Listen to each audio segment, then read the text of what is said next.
In this video, I'll quickly review some of the lecture notes from The Evolution of Culture.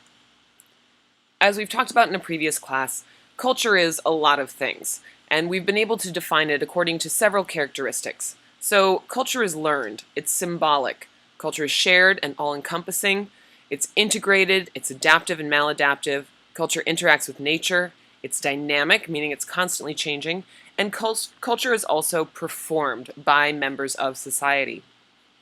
We opened our discussion of the evolution of culture by quickly touching on unilineal evolutionism.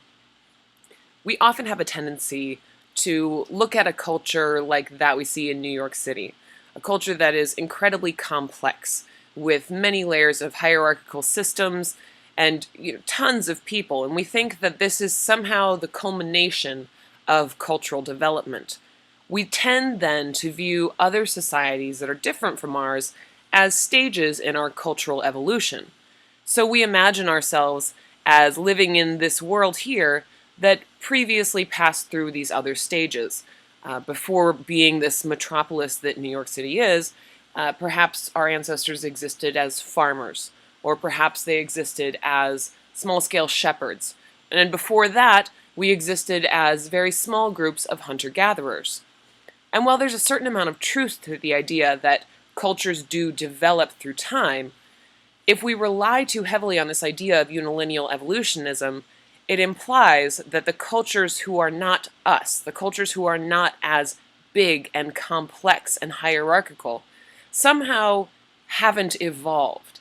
And it actually puts them, it situates them back in time as being somehow less evolved than other cultures in the world. And this is a very dangerous idea for anthropologists because we don't like to think about one group of people as being less evolved than others. So throughout this discussion of the evolution of culture, we also need to sort of keep in the back of our minds that we're not necessarily talking about how did some cultures become bigger and more powerful than others, but rather how did we get this thing called culture in the first place? How can we find evidence for it in the past?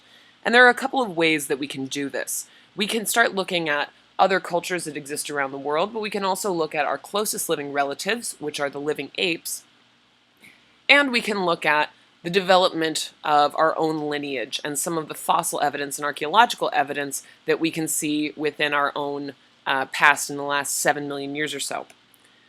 So I introduced this particular diagram. This is called a cladogram, and this shows us the evolutionary relationships of any set of animals. In this particular cladogram, we're looking at the relationships of living apes. We are one of 6 apes that are alive on the planet today. And so the apes include humans, bonobos, chimpanzees, gorillas, orangutans, and gibbons. Of these 6 groups of apes, bonobos and chimpanzees are the most closely related. And we can see this in the diagram because there's the shortest distance between them. Humans are equally closely related to both bonobos and chimpanzees, but they are still more closely related to each other than they are to us. Gorillas then are our next closest relative, and then orangutans, and then gibbons. So the further away we are in this diagram, the less evolutionarily related we are. This diagram also shows us something about our ancestry. But first, let's bring in a couple of terms here. So the humans, chimpanzees, bonobos, and gorillas together form a group called the hominids. Hominids include all of the species along the line to being human, and also include chimpanzees, bonobos, gorillas, and all of their ancestors. Okay, another way of thinking of this is that the hominids are the African apes. Gorillas, bonobos, and chimpanzees all live in Africa today. Humans have an original origin in Africa, whereas orangutans and gibbons are from Asia.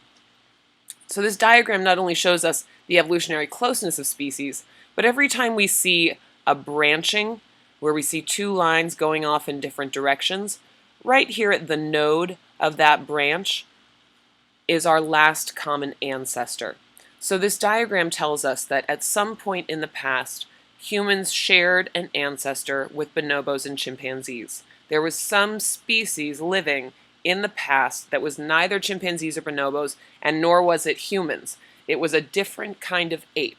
That ape group then split into 2, and on the one side they became the bonobos and chimps, and on the other side they became us.